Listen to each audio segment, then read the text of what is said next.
기도드리시겠습니다. 이곳에 하나님의 사람들이 모였습니다. 시대적인 사명을 감당할 수 있도록 하나님의 계획과 섭리를 밝히 깨닫게 하시며 나아가서 주님의 뜻을 이루게 하옵소서. 예수님의 이름으로 감사하며 기도드리옵나이다. 아멘.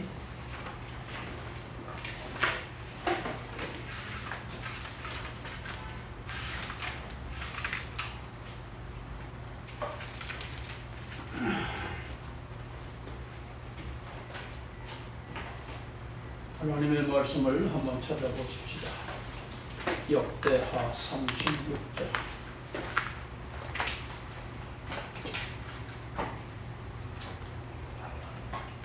14절 말씀, 16절 말씀까지만 한번 보십시다.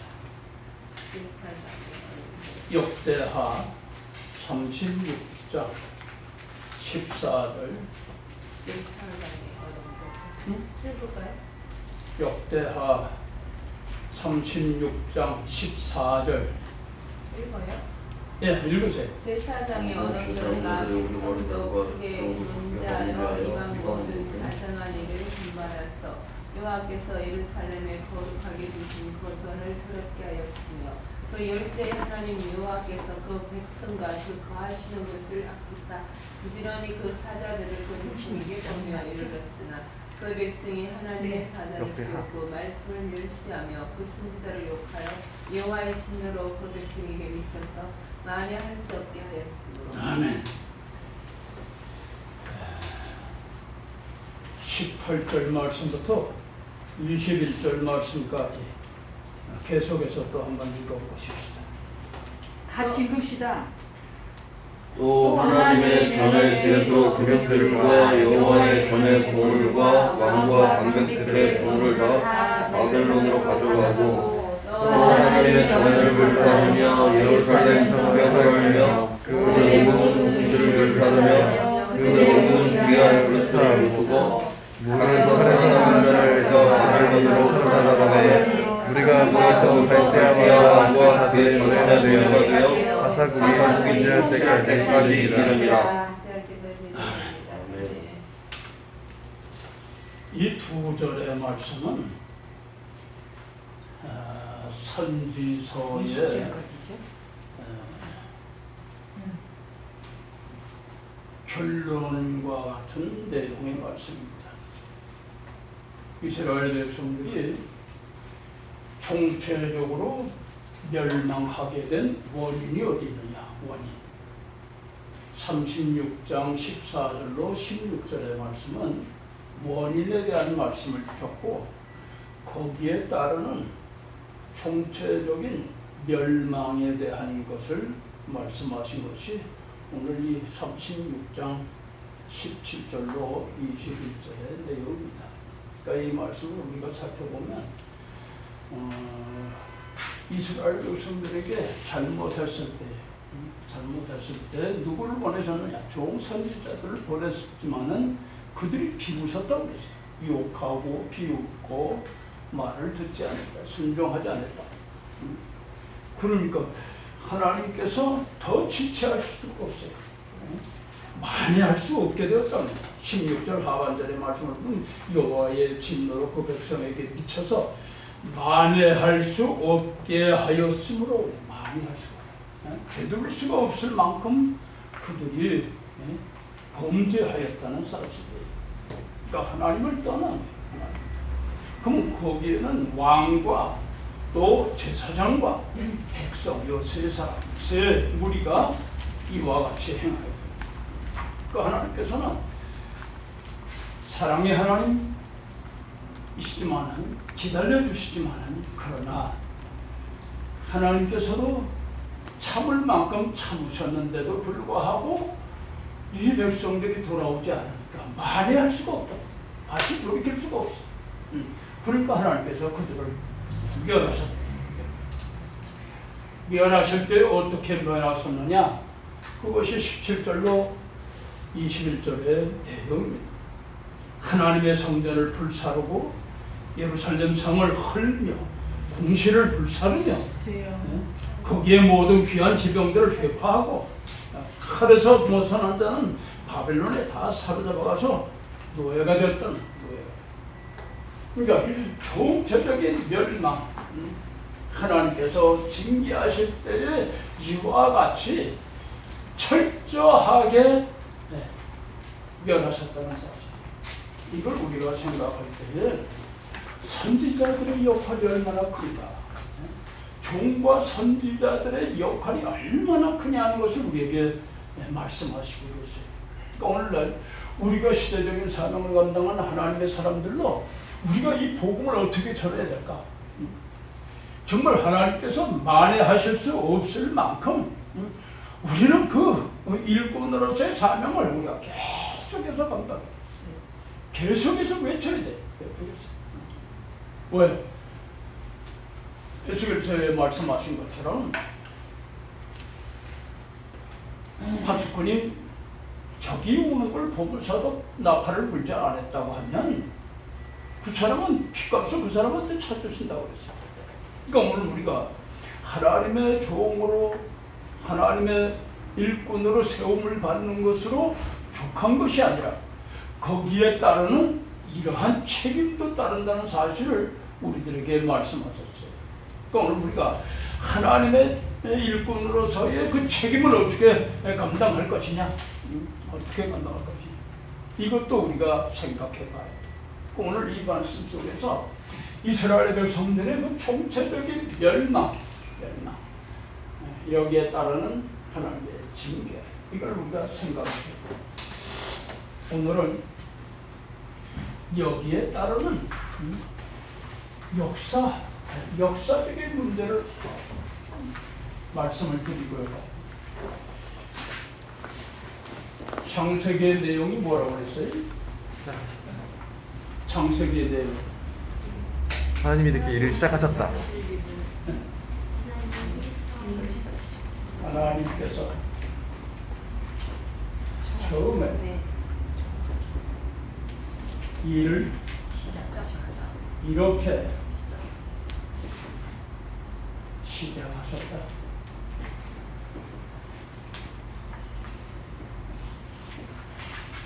요한계시록의 내용은 하나님께서 최후의 일을 이렇게 하나님께서 마지막에 마지막 날에 일을 그 일들. 일을 일을 그 일들을 이렇게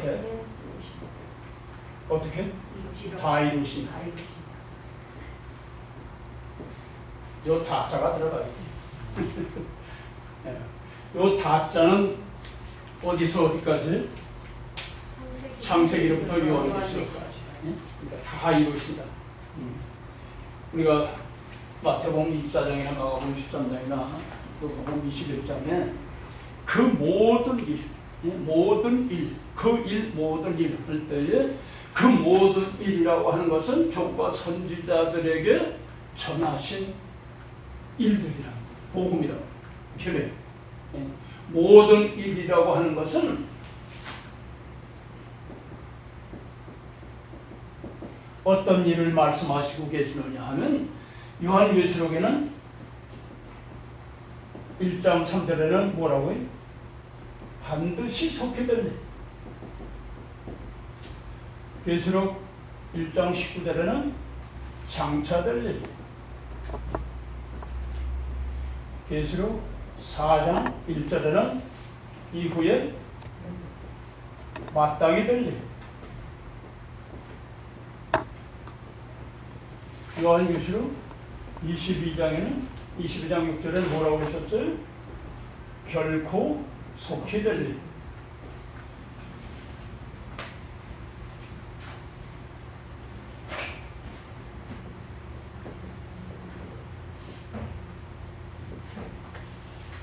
이 모든 일이라는 것을 다시 구체적으로 사도 요한을 통해서 말씀하신 말씀들이 바로 이 말씀이에요. 그 모든 일이라고 하는 것은, 그러니까 우리가 이것을 이해하려고 하면 이것을 알아야 이해를 할 수가 있어요. 그러니까 여기에 나타나 있는 반드시 속히 될 일, 장차될 일, 이후에 마땅히 될 일, 그리고 결코 속히 될 일. 이것을 우리가 바로 이해해야 된다. 이것을 이해한다고 하는 것은 뭐예요? 요한계시록 전체를 여러분들이 하셔야 된다. 그래야 이 모든 일에 대한 소상한 내용을 파악할 수가 있는 거예요. 이 모든 일이라고 하는 것을 그냥 뭉뚱그려서 말씀하신 것이 아니고 기억에 이렇게 말씀하신 것을 보다도 구체적으로 이렇게 말씀을 하셨다는 것을 우리에게 나타내 주셨어요. 그러니까 감람산에서 주께서 말씀하신 그 말씀들은 크게 표현하신 것을 사도 요한에게는 다시 우리가 깨닫지 못하니까 이걸 잘게 썰어서 우리가 이해하고 싶게 우리가 이 말씀을 먹을 수 있도록 잘게 소상하게 표현해서 말씀을 하셨어요. 그러니까 오늘 우리가 이걸 분명히 알아야 돼. 이걸 모르면 어떻게 되느냐? 종으로서의 사명을 감당할 수가 없어요. 그래서 요한계시록 22장 16절의 말씀을 보면 이 말씀을 교회의 종들에게 맡기셨다고 했어요. 맡겼는데 내가 맡은 게 뭐지? 이게 돌덩어리인지 금덩어리인지 보석인지 모르면 어떻게 해? 안 되잖아요. 그렇잖아요. 알아야 될 거 아니에요. 효능을 알아야 될 거 아니에요. 재질이 뭔가 알아야 될 거 아니에요. 그래서 여러분들에게 이 말씀을 계속해서 말씀을 드리는 거예요. 그러니까 알아야 되는 거예요. 그러니까 우리는 역사 신학이라고 하는 부분에 있어서 신약도 마찬가지고 구약도 같아요. 똑같아요. 구약에 우리가 일반적인 역사 신학이 있고 하나님의 말씀의 성경에서 하나님께서 계획하신 일을 진행하시는 역사 신학이 있어요. 그러니까 일반 역사 신학은 우리가 애국으로부터 시작해서 쭉 이어져 나오는 동안 정치 문제 또 사회 문제 이런 걸 다루고 있겠지만은 우리 성경에서의 역사 신학은 하나님께서 말씀하시고 언약하신 그 말씀을 어떤 과정을 통해서 이루셨느냐, 이게 바로 역사예요. 하나님의 역사. 그래서 이걸 우리가 알아요. 이걸 모르면 우리가 목회할 수가 없어요. 왜? 모든 것은 하나님께서 말씀하시고 그 말씀하실 때에 그 말씀을 종들에게 어떻게 이루셨는가, 통해서 어떻게 말씀하셨고 어떻게 이루셨느냐, 그걸 우리가 알아야 나도 그와 같이 일을 할 수가 있는 거예요.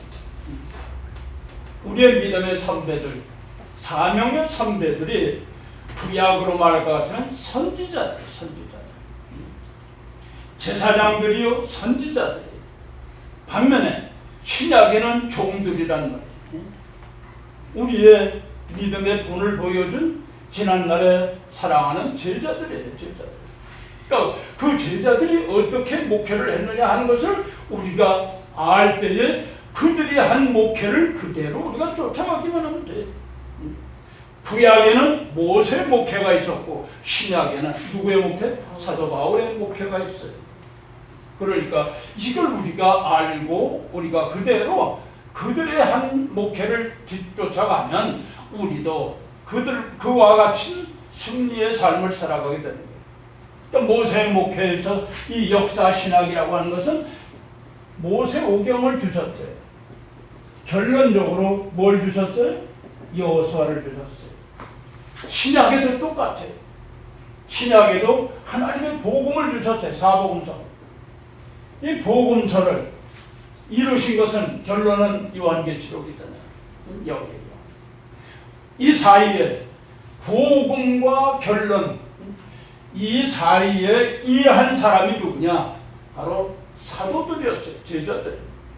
그러면 구약에서 이 사이에 일한 사람은 누구냐? 바로 선지자들이었어요. 선지자들. 우리가 이걸 먼저 이해하면 그 나머지는 우리가 선지자들에게 그 시대별로 선지자들에게 맡겨준 사명이 뭐냐, 이걸 우리가 캐치를 하면 이 시대는 이런 문제로 말미암아 하나님께서 이렇게 선지자를 보내서 말씀을 하셨구나. 또 이 선지를 통해서는 이사야 선지를 통해서는 총체적으로 이렇게 말씀을 주셨구나. 그걸 우리가 깨닫게 되는 거예요. 그러니까 구약의 선지서를 보면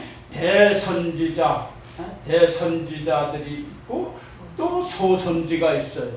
그 소선지가 내용을 보니까 전부 합해야 12 선지자의 소선지자들의 그 장수를 플러스 해보니까 얼마가 되느냐 하면 67장이 67장. 이제 작아요. 그런데 이사야서는 몇 장이? 66장.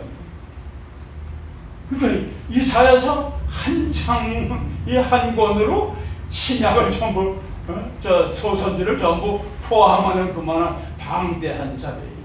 그러니까 구약의 대선지자를 통하여서는 이와 같이 167권인가 돼요. 그런데 소선지는 전부 합해야 67권. 또 굉장히 적어요. 그러니까 우리가 이 소선지를 왜 이와 같이 짧게 말씀하신 것을 편집하셨느냐, 우리에게 전해주셨느냐, 그 핵심 메시지들이 있어요. 핵심 메시지. 정치 상황과 아울러서 왕의 삶이 어떠했고, 제사장들의 삶이 어떠했고, 백성들의 삶이 어떠했느냐, 요 세 가지를 항상 비교하세요. 선지서를 우리가 여러분들이 연구하실 때는 한번 요엘서다, 스가랴서다, 말라기서다, 이렇게 우리가 분해해서 연구하실 때는 그 연구 부분을 요 세 가지로 왕과 제사장과 백성들의 삶, 요 세 가지를 비교해서 선지서를 찾으시면 이 시대에 이런 사건이 있었구나, 왕이 이렇게 잘못했구나, 제사장들이 잘못했구나, 백성들은 이렇게 잘못했구나. 그런데 총체적으로 이 세 무리에게 선지자들을 보내신 목적이 어땠느냐? 오늘 그들이 하나님 앞으로 돌아오게 하기 위해서. 그러니까 선지서를 우리가 살펴보면 선지서의 공통점이 그거예요. 다른 신을 섬기고, 다른 신, 하나님 이외에 블레셋, 또 아몬 자손, 또 암몬 자손, 또 나아가서는 이웃에 애굽에 있는 신, 이런 신들을 다 섬겼어요. 그러면 그 시대에 그런 신들을 섬길 때에 하나님은 어떻게 대처를 하셨는지, 그 바로 선지자를 보내서 돌아와라. 돌아와라. 하다못해 이스라엘 백성들이 나가서 싸워서 이긴 후에는, 모압 자손과의 싸움에서 이긴 후에는 그들의 신, 가서 멸망시킨 그들의 신까지도 가지고 와서 섬겼어요. 그러니까 하나님께서 화가 나신 거지. 아니, 그 패배한 신을 너희들이 섬기느냐? 이 못난 놈들아. 그러니까 그게 오늘의 그 상황을 오늘에다 비교를 해보세요. 오늘에 비교하면 어때? 똑같아요. 그러면 그게 우상 밑에 지하 갱을 갖다 그 탄광패는 거 거기다 그러잖아. 와, 어마어마해. 막 부처 막. 그래. 천억이 되는 것 같아. 그게 지금 우리나라 수두룩하고요. 세계 제일 큰 이 부상들이 수두룩해 지금 너무너무. 그러니까 여러분들이, 저는 그런 문제를 좀 연구하기 위해서 참 여러 가지를 좀 많이 찾아봤어요. 특히 우리 동남아에서는 태국이라고 하는 나라가 참 그 불교권에서는 극심한 불교권이거든요. 근데 아주 아쉬운 것은 영국의 선교사가 갔을 때에 그 태국의 왕가에서 예수 믿기로 작정을 하고 하도 잘해서 그 선교사를 총리로 세웠어요. 그러니까 영국에서 나쁜 마음을 그럴 바에는 그 태국도 우리 영국으로 흡수해버리자, 이런 엉뚱한 마음을 가졌어요. 그래서 보고만 할 수 있는 기회가 있었는데 그로 말미암아서 아주 그냥 박해를 하더니, 그래서 태국의 복음이 증거됐다가 그만 박해를 받아서 불교로 돌아왔어요. 지금 거기가 공산주의잖아요. 응? 공산주의로. 아니, 공산주의는 아니고. 네. 완전 네. 불교. 자유분명이에요. 불교가 강하지. 완전 불교. 그 대신에 이제 왕국이지, 왕국. 거기도 지금 많이 복음화됐어요. 네. 제가 태국의 사명자성의 목사님들만 인도하러 한 26년 다녔어요. 아우. 많이 다녔어요. 그러니까 태국의 그냥 발전상을 한눈에 다 보았지. 지금도 푸켓하고 앙코카니 연합교회라고 김영식 목사님 심호하시는 그 교회가 있는데 거기가 굉장히 커요. 방콕에서 아마 제일 클 거예요. 우리 기도동지. 거기 그렇게 가보니까 그 태국의 용의 문화, 용의 문화가 아주 그냥 창궐해 있어요. 반면에 그 사람들이 어떻게 성경을 알았는지, 7머리의 그 용, 머리가 7이에요. 그걸 형상화해놨어요. 그래서 그런 걸 보고 마귀가 하나님의 계획과 섭리를 잘 알고 자기 모습을 너무나 잘 알아서 거기다가 그렇게 지었어요. 그걸 보고 왔어요. 그러니까 많은 걸 보았어요. 그러니까 우리가 뭐 미얀마 사태라든지 또 캄보디아도 그렇고 태국도 그렇고 필리핀도 그렇고 뭐 많아요. 다 똑같아요.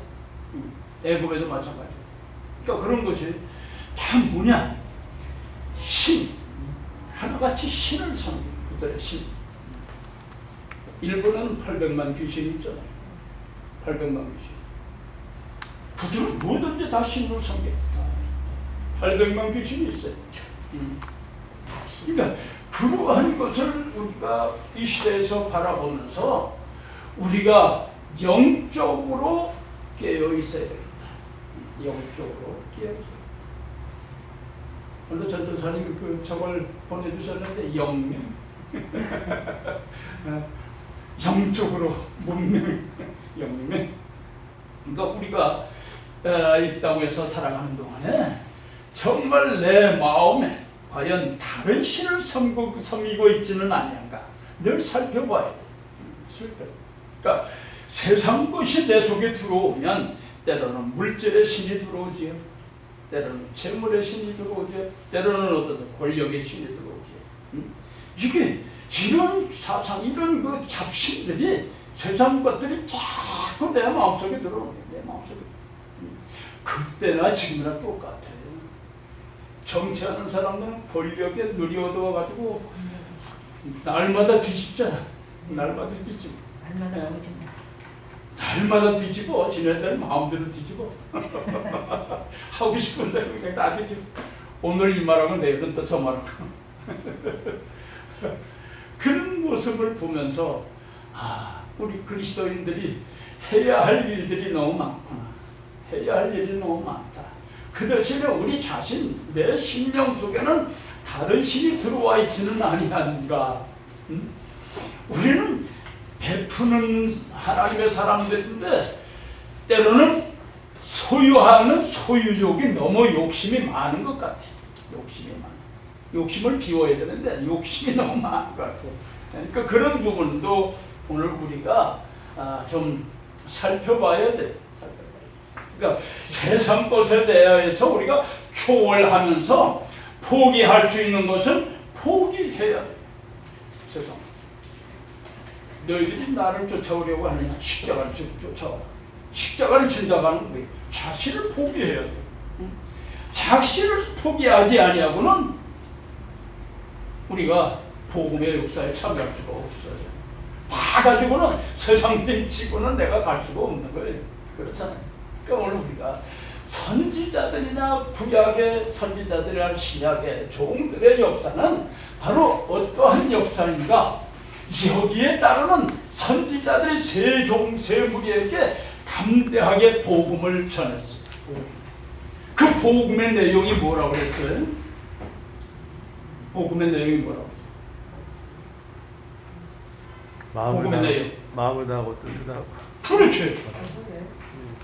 전도서 12장 13절에는 뭐라고 말씀하셨어요? 이내 결국을 다 들었으니 그 다음 하나님을 경외하고 하나님을 경외하고 그를 섬기라. 그리고 그 명령에 지킬자다. 그 명령에 모든 사람들은 복종하라 했어요. 명령. 하나님 경외 그 명령에 복종해라. 그것이 바로 인간의 본분이다. 인간의 본분. 우리가 본분, 우리의 본분. 그런데 그렇지가 못하다. 그러니까 선지자들이 전하는 복음은 바로 이것이었어요. 여호와 하나님을 경외하고 그리고 그 명령을 순종하고 복종할 어떻게 해야 되냐? 그 명령이라고 하는 것은 하나님을 사랑하라고. 그 하나님을 사랑하는데 마음을 다하고 목숨을 다하고 힘을 다해서 뜻을 다해서 하나님 사랑하는 거다. 그것이 하나님의 명령이에요. 명령. 그러니까 그 명령에 순종하기만 하면 복을 받는데 하나님께서 나머지는 책임져 주시는데 그렇지 못하다는 말, 그렇지 못했다는 이스라엘 백성들에게 하나님께서 선지자들을 보내신 목적이 바로 여기 있어요. 하나님 경외해라. 그리고 하나님 사랑해라. 어떻게 사랑하느냐? 마음을 다하고 뜻을 다하고 힘을 다하고 그래서 목숨을 다해서 하나님 사랑한다. 제가 첫 시간부터 여러분들에게 강조하는 메시지가 뭐예요? 바로 이거예요. 이 내용 속에 모든 선지자들이 외쳤던 내용이 다 들어가 있잖아요. 그 속에 들어있는 내용 또한 모세 오경에 있는 내용의 말씀이에요. 그 말씀을 지난번 시간에도 계속해서 여러분들에게 말씀하신 것은 선지자들의 내용을 분해를 하면 첫째는 신론, 둘째는 언약신학, 셋째는 역사신학, 넷째는 종말신학, 다섯째는 목회신학, 여섯째는 교제신학. 이게 포함되어 있는 메시지란 말이에요. 그러니까 여러분들이 선지서를 연구할 때 이 메시지의 핵심적인 것을 알고 그리고 그것을 찾아서 대입을 해보면 아, 이런 문제가 이스라엘 백성들은 이 가시에 걸렸었구나. 이 돌뿌리에 채였구나. 이 백성들이. 그걸 깨닫게 됩니다. 그러니까 우리가 이것을 알면 선지서를 우리가 이해할 때 아, 이 말씀한 메시지는 이것이구나. 이 내용이구나. 이 내용을 원근법에 의해서 훗날에 신약을 전절해서 주신 말씀들이기 때문에 이 내용은 모든 내용은 신약의 종들을 향해서 주신 말씀들. 그러니까 신약에도 똑같은 내용을 가지고 우리가 전하는 거예요. 마태복음으로부터 시작해서 요한계시록까지의 내용은 이 내용을 포함하고 있다는 말이에요. 이 틀, 하나님의 말씀의 틀이에요. 틀. 그러니까 이 틀은 어디에 적용을 해도 다 똑같아요. 다 똑같아요. 이사야 선지를 그 속에도 이어도 똑같고 에레미야 선지를 이어도 똑같고 또 호세아 선지를 이어도 똑같고 다니엘 선지를 똑같고 요엘서 말라기 스가랴서 모든 선지자들의 메시지를 이 틀에다가 딱 이으면 똑같이 지켜나와요. 똑같아요. 그러니까 여러분들이 이걸 먼저 이해를 하세요. 이걸 이해하면 우리가 하나님의 말씀을 연구할 때에 여기는 이 말씀이 여기 이거로구나. 그리고 결론적인 것은 이렇게 하나님께서 말씀해 주셨구나. 구약은 아브라함을 통해서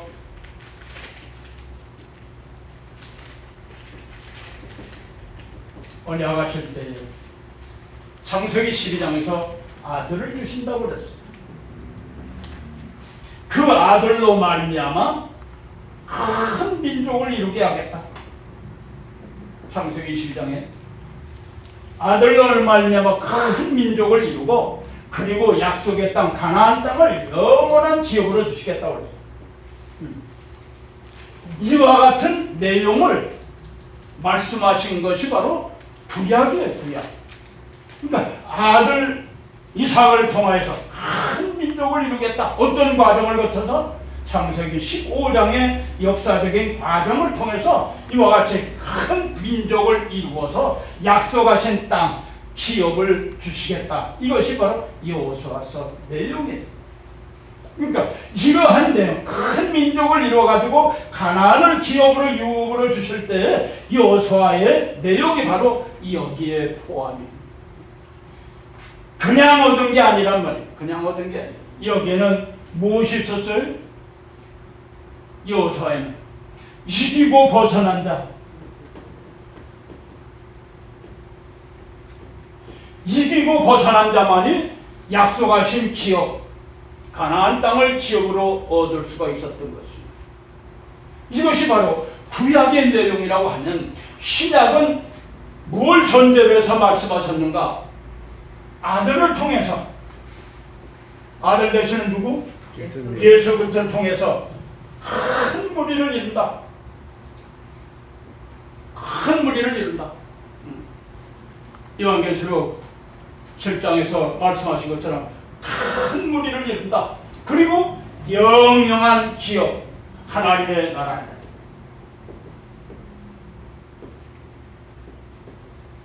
그리스도의 나라, 하나님의 보호자를 기업으로 유업으로 주신다. 내용이에요, 이 말씀입니다.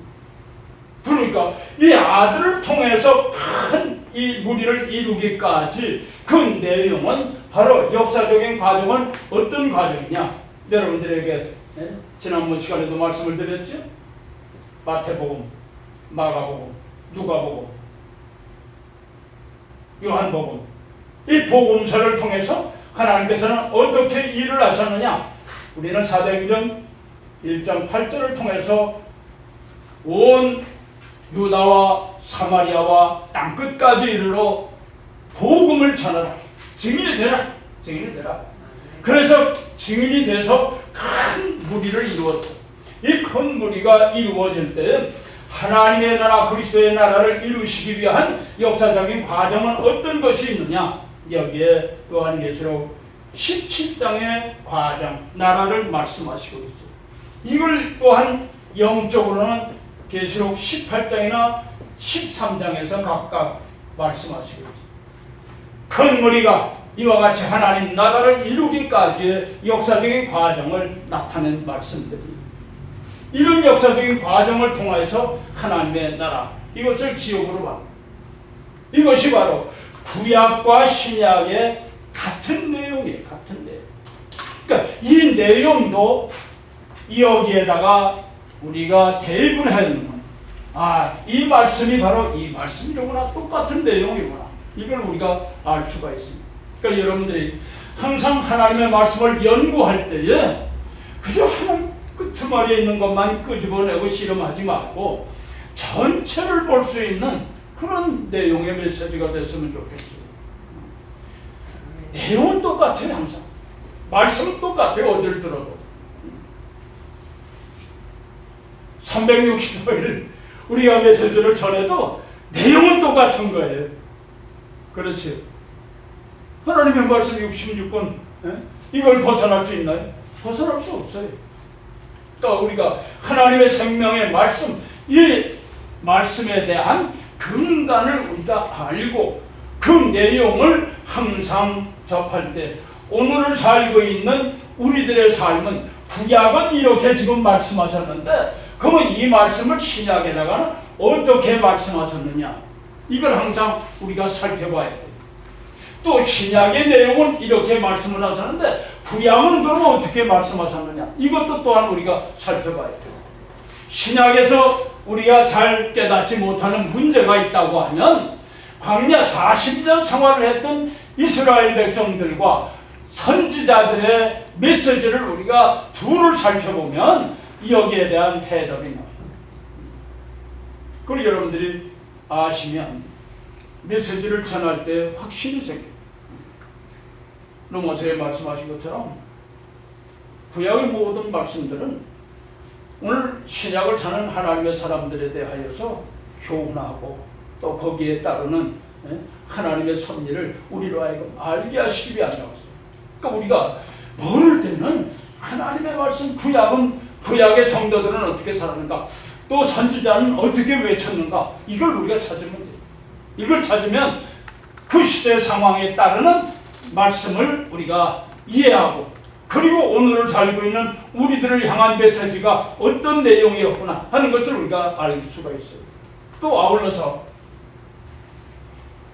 우리는 구약의 선지자들을 통하여서 하나님께서는 말씀하실 때의 그 말씀의 내용 가운데서 오늘 우리가 이 종말이라고 하는 마지막 때라고 하는 세대를 살고 있는데 이 세대 속에서 하나님은 어떤 역사적인 과정 속에서 우리에게 말씀을 주셨나 이걸 우리가 알아요. 시대적인 삶을 감당하기 위해서는. 오늘 여러분 어떻습니까? 우리가 살고 있는 시대는 어느 시대?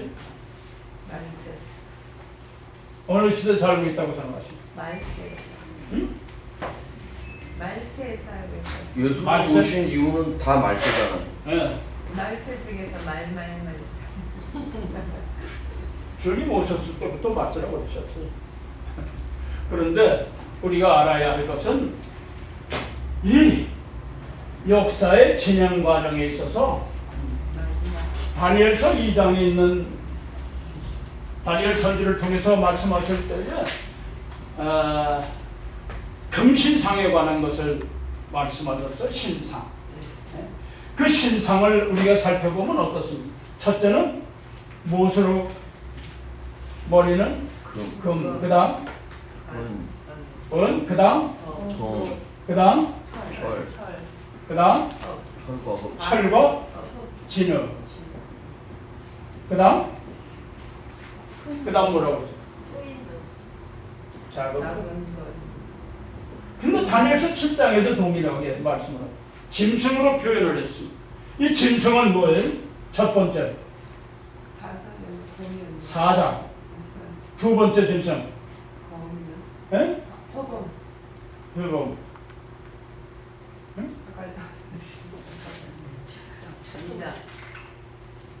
뭐를? 곰. 곰 찾아봐요. 7장 뭐로 표현하셨어요? 곰. 응? 응. 그 다음 표범. 표범 그 다음 철과 같은 성격 그 다음 뭐예요? 열불 그 다음 작은 불. 근데 요한계시록 17장에서는 뭐로 표현하셨느냐 하면 역사의 전체를 이렇게 말씀을 하셨어요. 즉 이스라엘의 역사를 보면 첫 번째 이스라엘을 노예로 삼은 나라가 어느 나라예요? 애굽이잖아요. 애굽. 그 다음 아수르. 그 다음 금과 같은 나라 바벨론. 그 다음 메데파사. 그 다음 헬라. 그 다음 롬. 그 다음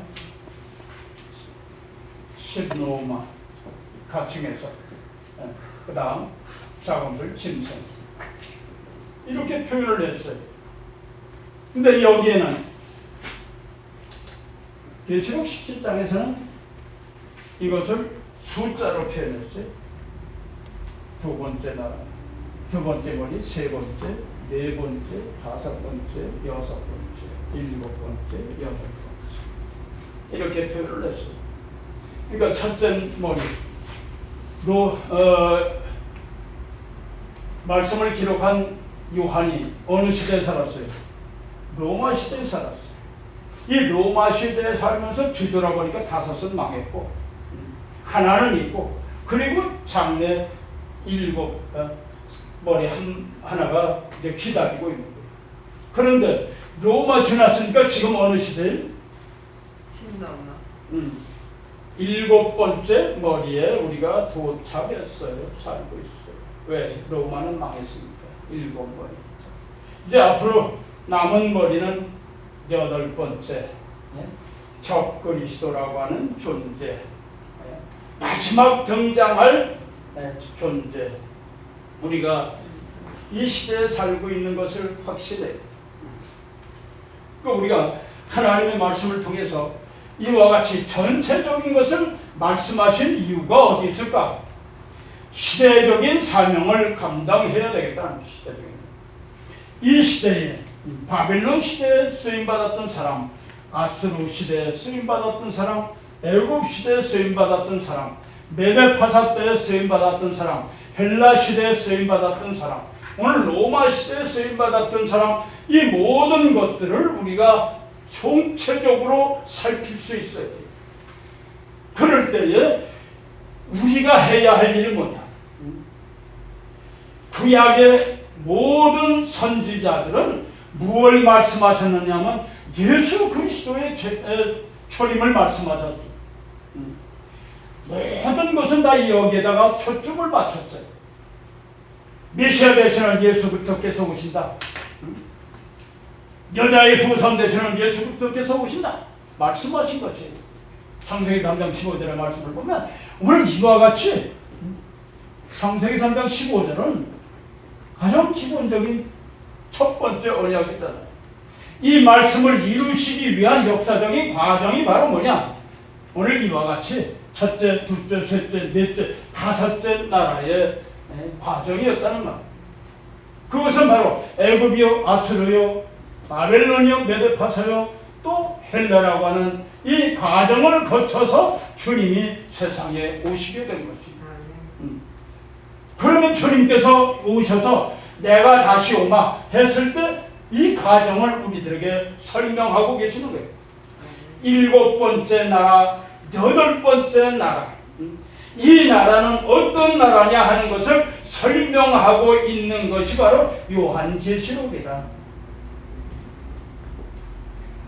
우리가 마태복음 복음으로부터 시작해서 27권의 내용이 바로 주님 다시 오실 때 어떤 일이 있느냐, 어떤 사건이 있느냐, 역사적인 사건들을 우리에게 소개하고 있는 부분이에요. 그러니까 우리가 이것을 알면 결론은 이미 나와 있잖아요. 이렇게 결론이 나와 있어요. 결론이 나와 있기 때문에 이 결론은 바로 오늘을 살고 있는 우리가 어떻게 살아야 되느냐 하는 문제를 확실하게 제시하고 있는 거예요. 여러분 시험 보는데 답안지 다 알고 있으면 어떻게 돼요? 100점 맞잖아요.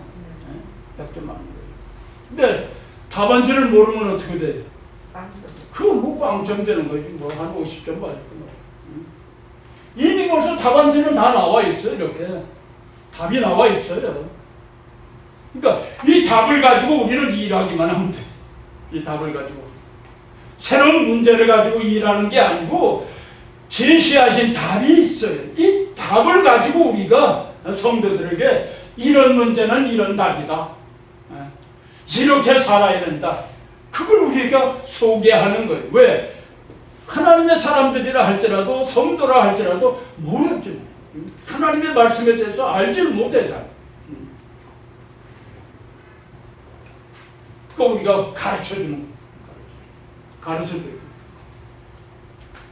그게 필요해요.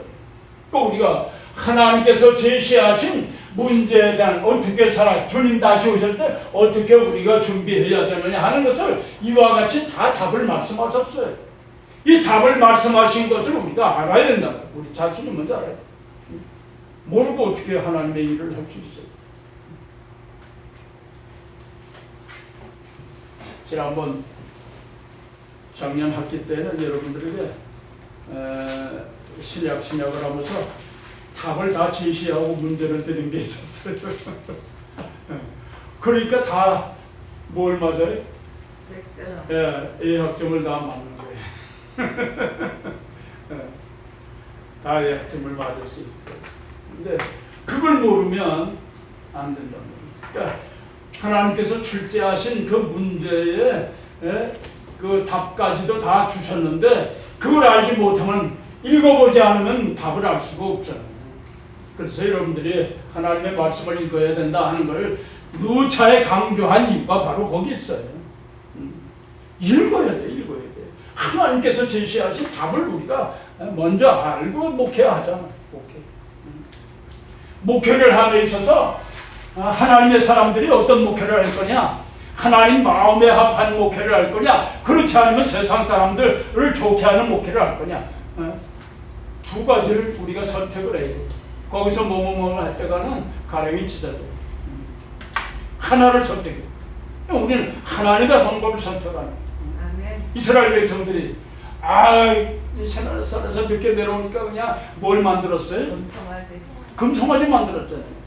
누구의 방법이? 이스라엘의 방법이 아니에요. 애굽의 방법이에요. 애굽. 세상 사람 애굽의 방법이란 말이에요. 왜냐하면 그들은 이와 같이 신상을 생각해가지고 섬기는 존재니까 우리도 그렇게 하자. 거기에 참여했던 사람이 누구예요? 아론이잖아요. 아론은 또 엉뚱한 사람이야. 금을 갖다가 이었더니 그냥 송아지가 튀어나왔다고 그러더라고요. 참 유머스러운 코미디도 그런 코미디가 어디 있어? 아마 오늘 우리 한국 코미디에다 세우면 아마 아론이 이길 것 같아. 그러니까 하나님의 방법을 선택하지 아니하고 애굽 세상적인 방법을 선택했다는 말이에요. 제사장이에요. 제사장이 하나님의 방법을 선택을 해야 되는데 그렇지 못했어요. 세상적인 방법을 선택. 그럼 실패했잖아요. 또 오늘 우리도 하나님의 방법을 선택을 해야 돼. 하나님의 방법을 알기 위하여서는 어떻게 해야 돼? 하나님의 방법이 무엇인가를 우리가 알아야 되잖아. 말씀을 읽어야 되잖아요. 하나님의 말씀을 읽지 아니하고는 하나님 방법을 알 수가 없어요. 우리가 하나님의 방법을 선택하는 것을 무엇이든지 어려운 문제가 도착했을 때 하나님 이 문제를 어떻게 할까? 그리고 하나님 앞에 우리가 엎드리면서 하나님의 그 지혜를 구해요. 내 생각대로 사람의 뜻대로 좋은 방법대로 선택해서는 안 돼요. 무엇이든지 우리가 목회를 할 때는 문제가 복잡이 됐다. 시험거리가 닥쳤다. 그랬을 때 내가 하나님 앞에 어떤 방법을 취할 것인가. 하나님 앞에 엎드리는 방, 기도하는 방. 성도들도 마찬가지예요. 성도들이 문제를 가지고 갔을 때 그럴 때 우리가 즉각적으로 대답해 주지 말고 여유 한 템포를 좀 늦춰요. 한 템포. 내가 기도하겠습니다. 기도하겠다는데 누가 뭐라고 그래? 그렇죠. 내가 오늘 자매님을 위해서 문제를 가지고 오셨는데 그 문제가 어떠한 건지 하나님 앞에 기도해보겠습니다. 여유. 내 즉각적인 대답해 주지 말고 항상 한 템포를 좀 늦춰. 그게 현명한 하나님의 응답 속에서 말씀 속에서 우리가 응답할 수 있는 기회를 줍니다. 그러니까 우리가 항상 목회는 성급해서는 안 돼요.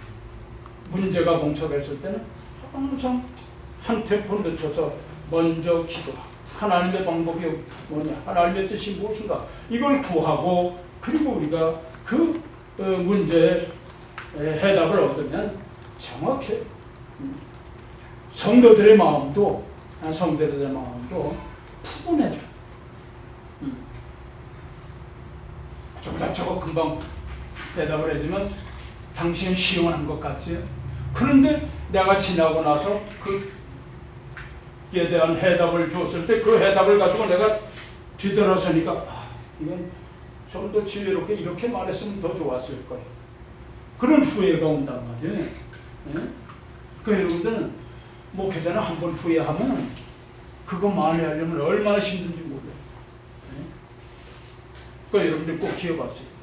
매사에 사람들은 바빠서 당장 뭔가 해답을 얻으려고 그러는데 목회자에게는 그런 문제가 어떤 문제가 봉착했다. 그래서 제가 한 주간 기도하겠습니다. 그 문제. 그리고는 여유를 주면 그분도 한 주간에 그 성급했던 마음이 누그러지잖아요. 예? 누그러져요. 그냥 자기 주관대로 자기 가치관에 맞게끔 그냥 뭐든지 했어야 되는데 자기 가치관과 그것에 맞지가 않으니까 막 화가 나가지고 대든단 말이에요. 근데 그게 이제 한 주간에 좀 여유를 두고 기도합시다. 그래서 여유를 두면 그 기가 한 주간 동안 자신이 잘못했다는 게 나오잖아요. 모세가 하늘을 향하여 지파는 이런 거. 그러니까 여러분들이 꼭 기억하세요. 맞네요, 모세가 하늘 향해 봤. 또 우리가 목회를 함에 있어서 참 많은 일들이 있어요. 이런 메시지를 우리가 전할 때에도 때로는 내 마음에 합한 그런 것을 전해주지 않을 때 어떤 사람은 은혜를 받고 어떤 사람은 씩씩거린단 말이에요. 은혜 받았다고 기뻐하고 얼굴이 화색이는데 어떤 사람은 그냥 눈빛이 있어야 되고 그냥 꼭 뱀 눈같이 그냥 아래 위로 치켜뜨고 그리고 가는데 씩씩거리고 가. 이제 그런 모습, 그런 게 있어요. 그럴 때마다 우리는 항상 여유를 가지고 그들을 봐야 돼. 보면서 무엇이 저 사람이 저렇게 씩씩거렸을까? 그리고 한 이틀만 지나면 전화가 오지요. 그런 사람들. 목사님, 제가 그 말씀을 듣고 그만 너무 화가 났습니다. 왜? 그 말씀 나한테만 직접적으로 말씀하시면 좋았을까? 내가 그냥 다른 사람 다 모르는데 뭘 그래? 괜찮아. 은혜 많이 받았구만. 그래, 회개했어, 이랬어. 그러면 더 열심히 있는 일꾼이 되잖아요. 하나님 앞에. 그렇잖아요. 그런 걸 우리가 기다려주는 것도 좋아요. 기다려줘. 그러니까 항상 메시지는 한 사람을 직사포로 냈다가 그냥 너 죽어라 여기서 우리가 하는 게 아니에요. 하나님의 말씀은 전체를 포함해서 은혜 받을 수 있도록 우리가 하는 거예요. 그러니까 그걸 여러분들이 염두에 두시고 목회를 하셔야 돼요. 그게 바로 선지자들은 때로는 왕을, 때로는 제사장을, 때로는 백성들을 향해서 외쳤지만은 우리의 외침은 세 무리를 포함한 외침이 되어야 된다. 세 무리. 어떤 특정인만 상대로 하지 말고 전체를 우리가 은혜 받을 수 있도록 시대적인 하나님께서 말씀하신 그 말씀의 메시지가 무엇을 얘기하느냐. 이걸 바로 우리가 전달할 수 있어요. 이게 바로 하나님 기뻐하시는 목표예요. 그러니까 우리가 사람의 방법을 선택하지 말고 하나님의 방법을 선택하라. 애굽으로 돌아가자면 애굽 방법을 선택하면 실패하고 말해. 지금은 잘하는 것 같지. 금덩어리가 그냥 황소롭이 하나 가지고 뭐 이렇게 하니까 신난 것 같아요. 그러나 징계의 대상이 하나님. 그렇잖아요. 그러니까 여러분들도 마찬가지예요. 오늘 우리가 하나님 앞에 어떤 삶을 살 것이냐는 것을 이 시간에 여러분들이 작정을 하세요. 하나님의 방법으로 내가 목회를 하겠다. 사나 죽으나 하나님의 방법. 아멘. 오케이? 아멘. 할렐루야. 아멘. 준비해야 이것이 바로 인간의 삶은 뭐든지 연약한 부분이 너무 많아요. 이 선지자들도 마찬가지잖아요. 선지자들이 다 용감하고 뭐 믿음이 확실히 있고 이 다 체험적인 신앙이고 하나님께서 붙들어서 말씀하셨잖아요. 그럼에도 불구하고 요나는 도망가기도 하고 그렇잖아요. 엘리야도 그냥 지금까지도 그냥 850명을 다 그냥 칼로 죽여서 또 주랭랑을 자기 목숨 건 이스라엘을 통해 다 주랭랑을 쳤잖아요. 이런 모습, 연약한 부분이 있단 말이에요. 우리 여러분들 연약한 부분, 나는 어떤 부분이 연약하다는 걸 여러분들이 다 아실 거예요. 다 아실 거예요. 그 부분을 조심해요. 그 부분은. 여러분들이 그 부분을 조심하면 목회에서 에러를 낳네요. 목회에서는 우리가 에러를 내서는 빈틈을 보여서는 안 돼요. 그러니까 여러분들이 항상 선지자들도 연약했기 때문에 그 연약한 부분이 뭐냐 하는 것을 우리가 살펴야 돼요. 그리고 나는 무슨 부분에 어떤 부분에 연약하냐, 내 허점은 어디에 있느냐, 여러분들이 그걸 기억하셔야 돼요. 그러니까 우리가 세상 것에 대해서는 단호하게 딱 끊을 수 있는 그러한 결단이 필요해요, 사실은. 목회자들은. 전에도 한번 제가 말씀드렸죠. 자녀 걱정하느라고 좋은 목회자가 났는데 거길 안 가고 거기 어딘가 울산에서 올라가다가 평양 거기 좋은 목회자가 났는데도 불구하고 거기를 안 가고 자녀들 뭐 수영장도 그렇고 뭐 문화생활도 그렇고 그래가지고 못 가겠다고 그래가지고는 안 가더라고요. 교회가 시골 그 전원교회인데 장로님이 잘 지었어요. 그게 한 전체 평수가 한 500평 정도 되는데 참 잘 지었어요. 단추하게 1층으로 해서 뭐 오래전 얘기니까 잘 지었어요. 사택도 옆에 지어놓고 뭐 잔디 그냥 뜰들 너무나도 잘해놓고 그런데 그런 모습을 보면서 이거 갔으면 좋겠다. 친구가 갔으면 좋겠다. 안 가더니 그냥 매일매일 그냥 고생 직사로 고생 혼자 떠다니더라. 자녀들은 그냥 미치고 또 한 녀석은 그냥 뭐 하다못해 골프장 캐디 가서 하고 신학교 다 나와가지고는 신대 제가 내 얘기는 안 하겠어요. 신학대학 정규 신학대학 다 나와가지고 골프 캐디하고 목회를 그 짓 하더라고요. 그러니까 여러분들이 마음을 비울 때는 비워요. 자녀는 여러분 선거는 끝이야. 지지자가 끝이야. 미래는 없어. 그렇죠? 괜히 그냥 품 안의 자식이지. 어떤 저 카톡을 어떤 분이 보내주셨는데 그 카톡을 보는 가운데 그래, 그 말이 맞아.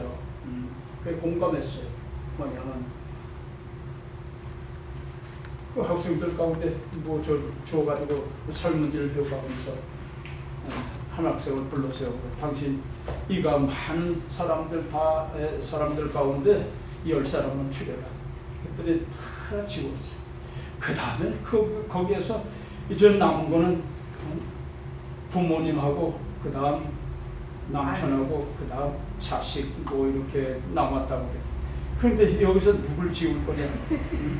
그랬을 때 부모는 이제 일찍 가실 분이니까 부모를 지울 거예요. 그 다음에 누굴 지울 거냐? 그 다음 자식을 지웠어.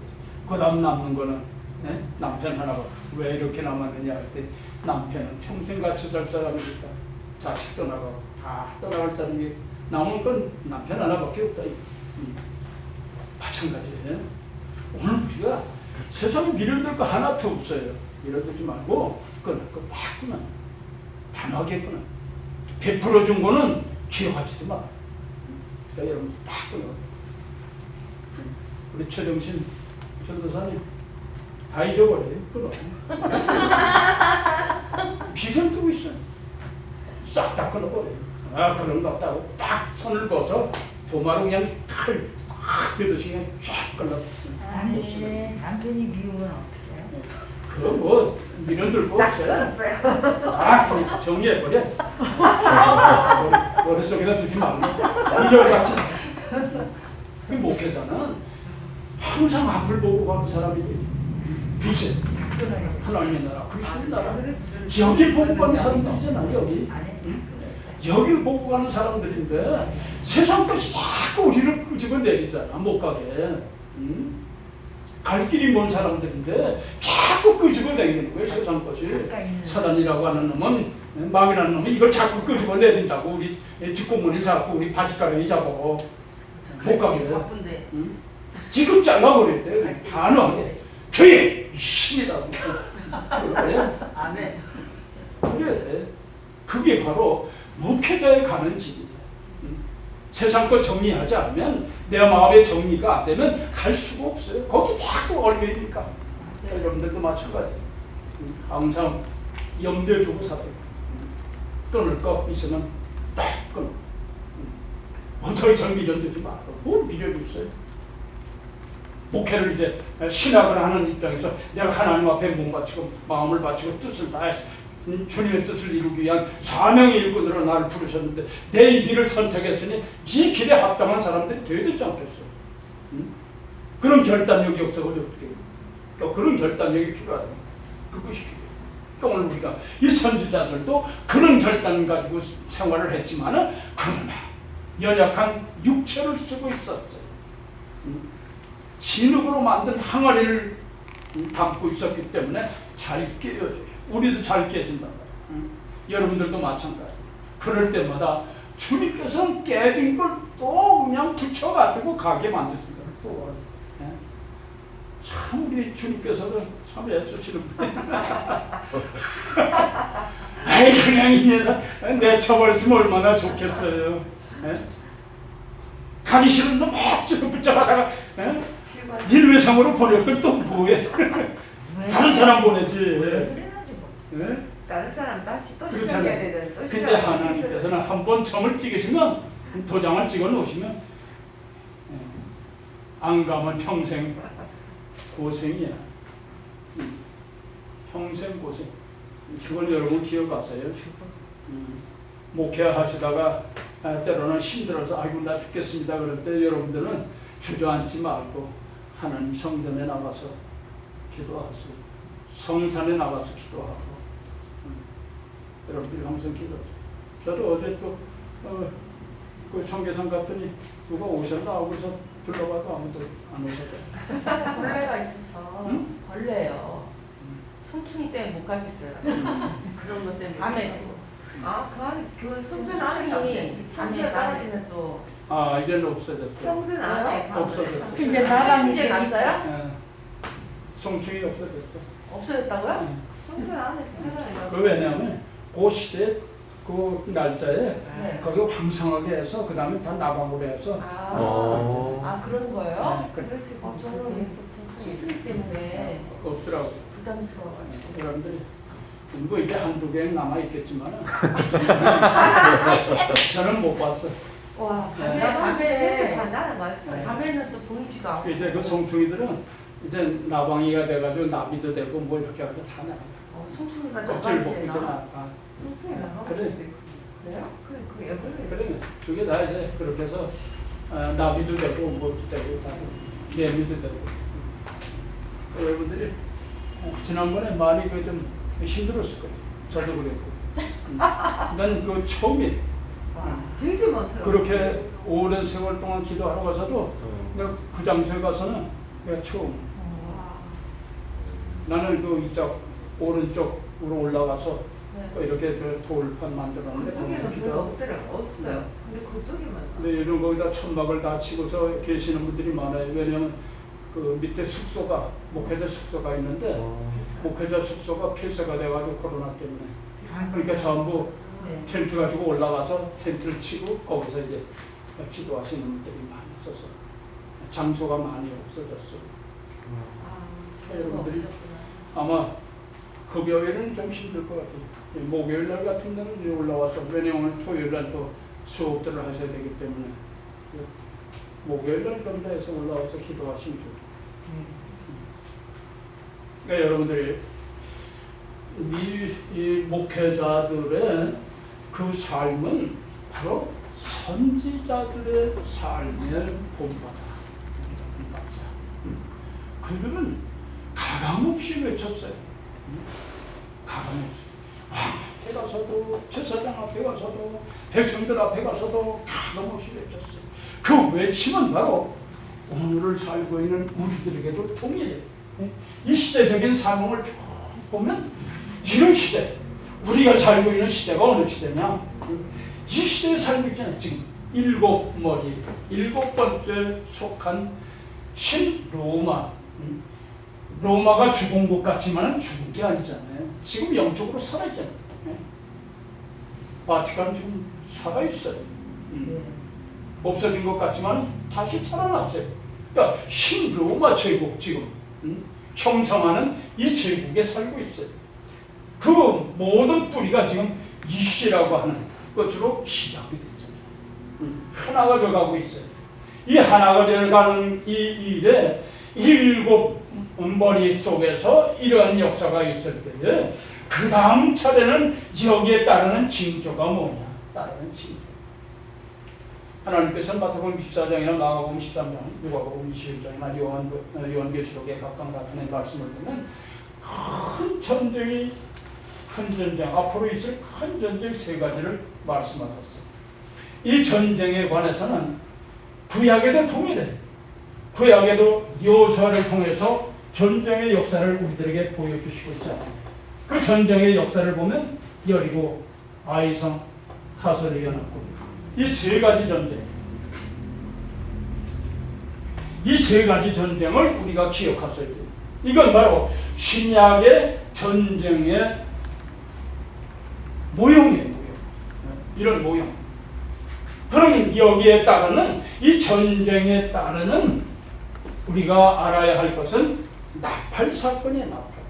앞으로 일어날 전쟁도 요한계시록 8장에서 남과 북의 전쟁, 9장에서는 동과 서의 전쟁, 유브라데스 강을 중심으로 한 동쪽과 서쪽의 전쟁. 그래서 우리가 아시아와 유럽을 가르는 그 기점이 어디냐? 유프라데스 강이에요. 그 유프라데스 강을 중심으로 해서 동쪽은 아시아고 서쪽은 유럽. 그러니까 역사는 우리가 하나님의 말씀을 보면 유프라데스 강을 중심으로 한 동쪽은 무엇인가? 어느 나라? 동쪽은? 아시아. 응? 아시아. 아니, 구약에서 어딜 말씀하고 있어요? 유프라테스 동쪽. 창세기 10장에서 바벨론. 바벨탑을 세웠던 것이 바벨론. 바벨탑. 유프라데스 강.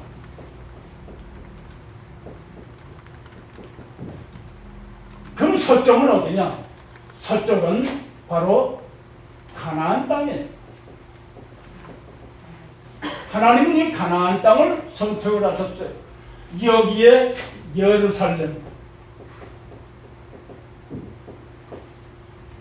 바벨, 여기에는 바벨탑을 세웠어요. 바벨성과 아울러 바벨탑을 세웠어요. 바벨탑이라고 하는 것은 종교적인 것, 바벨성은 정치적인 것, 가나안이라고 하는 것은 정치적인 거죠. 예루살렘 성전은 종교예요. 즉 이와 같이 바벨, 가나안 두 진영이 바로 유프라테스 강을 중심으로 해서 이와 같은 진영이 나뉘어져요. 하나님의 역사는, 하나님은 이 가나안 땅을 선택을 하셨어요. 근데 니무롯은 사단은 어디를 선택을 했어요? 바벨을 선택했다. 바벨. 그래서 항상 이 동쪽에 있는 모든 백성들이 어디를 계속해서 침략하느냐 하면 가나안을 침략을 했어요. 가나안. 그러니까 가나안 족속들이 항상 여기에 시달렸단 말이에요. 여기에 시달리는 것은 바로 하나님을 섬겨야 할 텐데, 하나님을 경외하고 하나님만을 섬겨야 할 텐데, 사랑해야 할 텐데, 이 백성에게 준 하나님의 언약의 말씀을 저버림으로 말미암아 선지자들을 보내서 경고한 말씀을 듣지 아니하고 복종하지 아니함으로 말미암아서 여기에 인생 막대기를 동원해서 이들을 징계하셨던 거예요. 우리가 역사, 선지서의 내용을 보면 항상 이 두 부분을 우리에게 소개하고 있어. 동방의 역사와 서방의 역사, 즉 바벨의 역사와 가나안의 역사. 하나님은 모든 역사의 중심을 어디다 두셨느냐? 여기에 두셨어요. 여기. 여러분들 기억하세요. 오늘날 세계의 움직임도 미국이 아니고 어디에? 이스라엘이에요. 이스라엘을 통해서 하나님께서 역사하시는 거예요. 미국을 움직이는 단체가 어디? 유태인이잖아요. 유태인. 미국의 모든 재정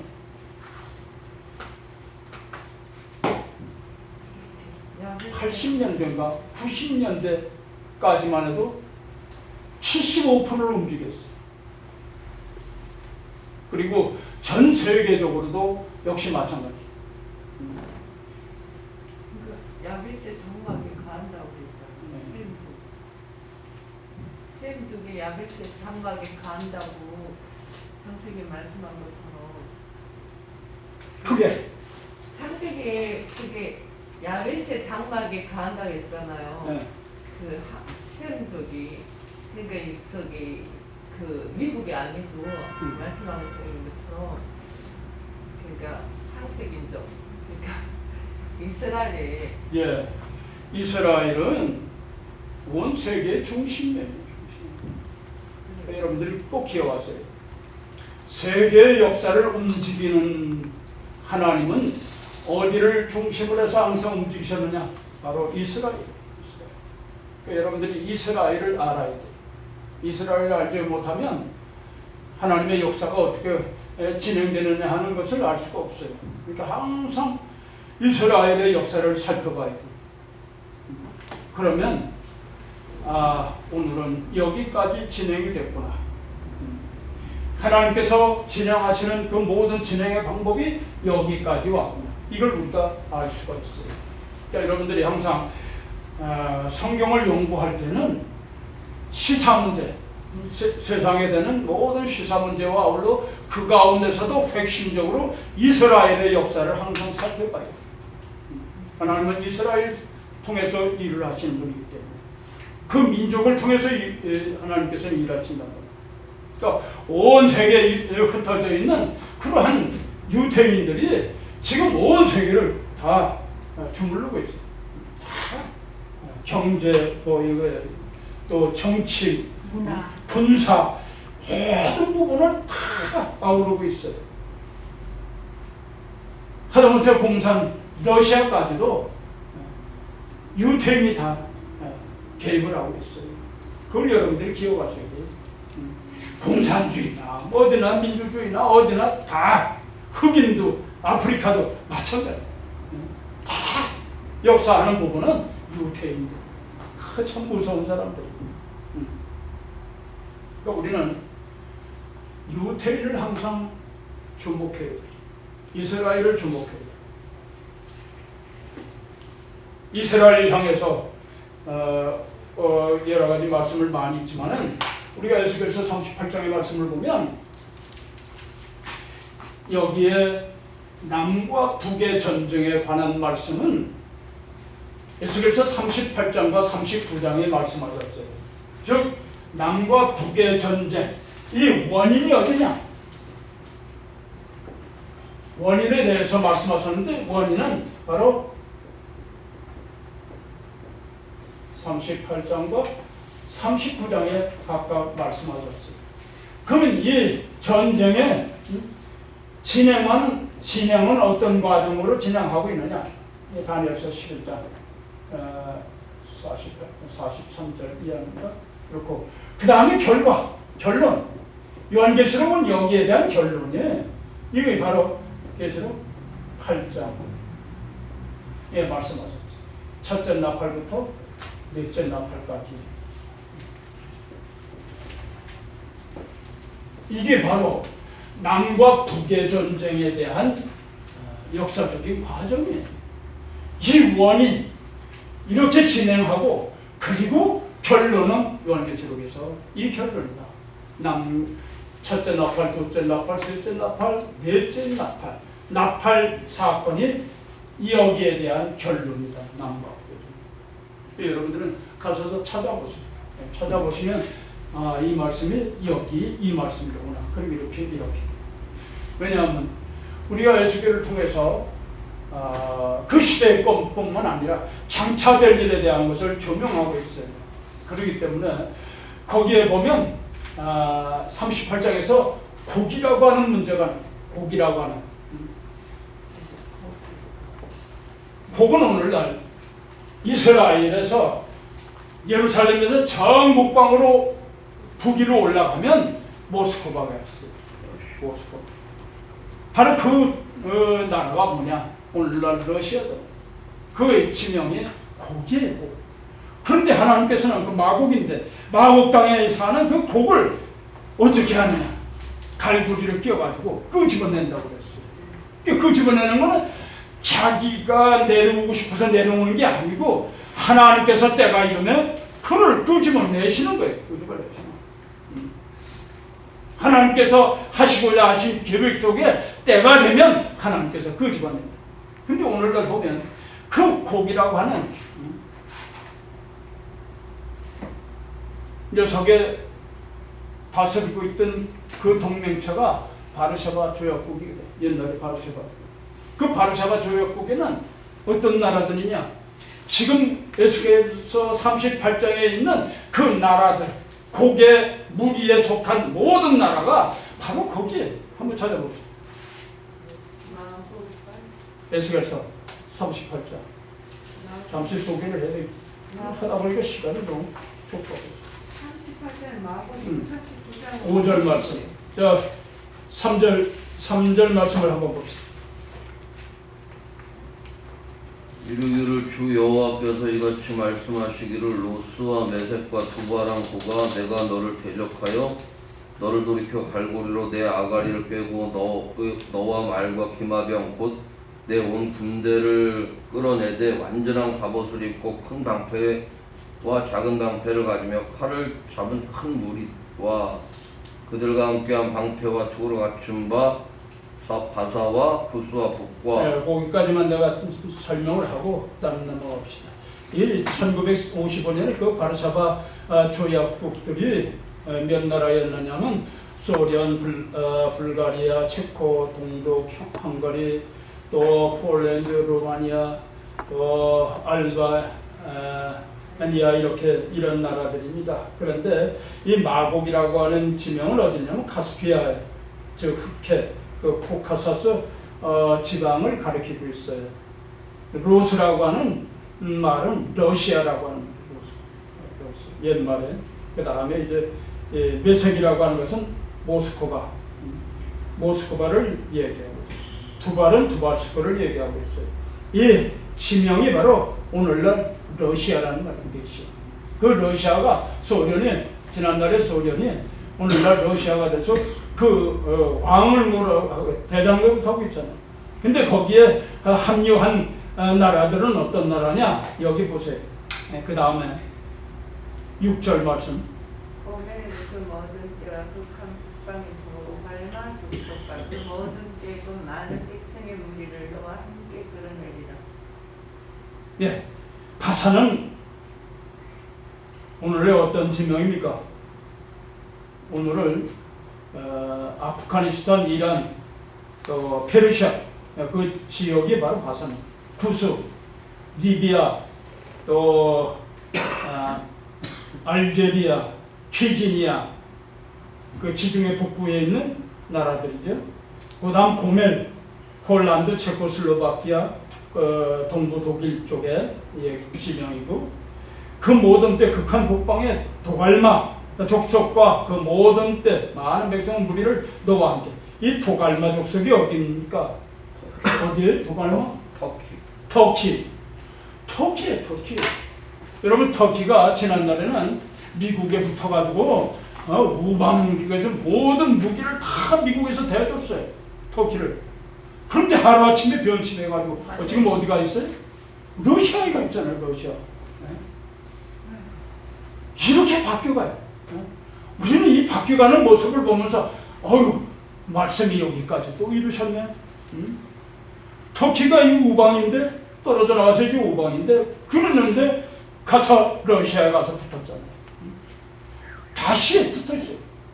이걸 보면서 하나님의 말씀이 하나하나 이루어져 가는구나. 우리가 이런 것을 역사적인 과정을 보면서 이루어지는 모습을 봐야 돼.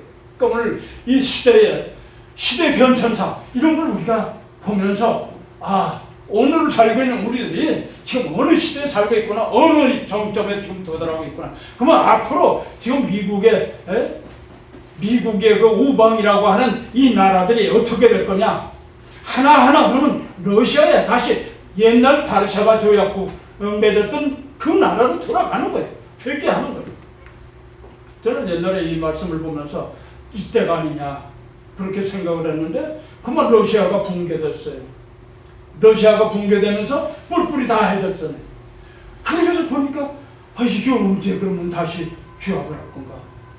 이 말씀이 어떻게 이루어질 것인가? 그리고 기다렸어요. 그랬더니 하나하나 다시 곡이라고 하는 존재가, 러시아라고 하는 존재가 다시 전부 경제 동맹체를 지금 결성을 하는, 다시 묶고 있어요. 그러니까 예전에 있었던 이 나라들을 다시 끌어들이고 있어요. 리비아 하게 되면 여러분 어떻습니까? 미국의 원조를 많이 받아왔잖아요. 그러나 리비아는 아직까지도 철수를 안 하고 러시아, 옛 소련 시대의 그 모든 군비와 모든 것이 그냥 상존해 있어요. 그대로 있어요. 또 애국도 마찬가지, 에집트도 똑같아요. 그대로 상존하고 있어요. 그러니까 북부에 속한 모든 나라들이 그래요. 여러분들이 아시는 것처럼 여기 또 아프가니스탄, 이란, 페르시아. 지난달에 이 이란이 얼마나 또 그냥 미국이 도와줬어요. 그런데 하루아침에 다 변심이 돼서 어디로 갔어요? 러시아로 갔어요. 다. 그러니까 하나님의 말씀이 점점 하나씩 이루어져 가고 다시 이 무리가 다시 하나로 뭉쳐져 가고 있는 것. 이런 걸 보면서 여러분 이런 데 관심을 좀 둬야 돼요. 여기 또 이렇게 갔구나. 여기 이것도 이루셨구나. 이 말씀을 또 이렇게 이루셨구나. 이걸 우리가 깨닫게 되는 거예요. 그럴수록 우리는 뭘 생각하게 돼요? 여기에 7머리에 속한 남과 북의 전쟁을 이제 시작하시겠구나 하는 것을 알게 돼요. 그걸 우리가 알고 성도들로 하여금 준비시켜야 된다는 거예요. 이걸 알면 준비해야 되잖아요. 죽으면 죽으리라. 믿음을 지킬 수 있도록 우리가 강하고 담대한 믿음의 사람들로 키워야 되지 않겠느냐. 이걸 말씀하시고 있어요. 여러분들이 오늘은 요거까지만 하겠습니다. 여러분들이 돌아가셔서 오늘 말씀해 드렸던 거를 쭉 살펴보시면서 이런 내용이 여기에 담겨져 있구나. 에스겔 선지를 통해서 이렇게 예언하신 말씀들이로구나. 이걸 살펴보면서 남과 북에 대한 전쟁 앞으로 양상 이런 거를 한번 찾아보시기 바랍니다. 다음 시간에 계속해서 이제 몇 시간 안 남았기 때문에 이 학기 아마 3시간 남은 것 같아요. 3시간 남았기 때문에 지난번에도 이 문제를 터치를 해가지고 전체를 말씀을 드리려고 했는데 그걸 못했어요. 시간이 촉박해가지고. 나머지 이 모든 내용들을 여러분들에게 다 소상하게 말씀을 드리도록 하겠습니다.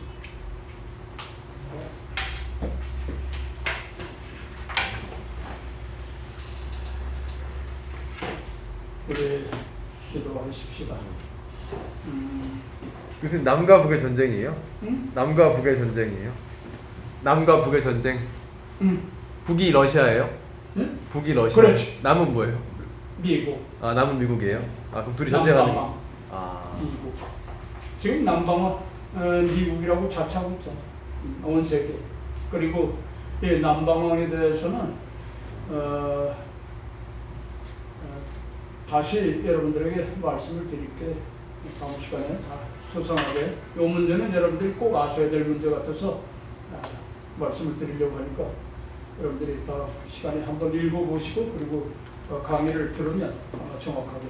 왜냐하면 시간이 별로 없기 때문에 빨리빨리 진행을 해서 여러분들이 조금 잘 혼돈되시겠지만 나머지는 여러분들이 가서 찾아서 살펴보세요.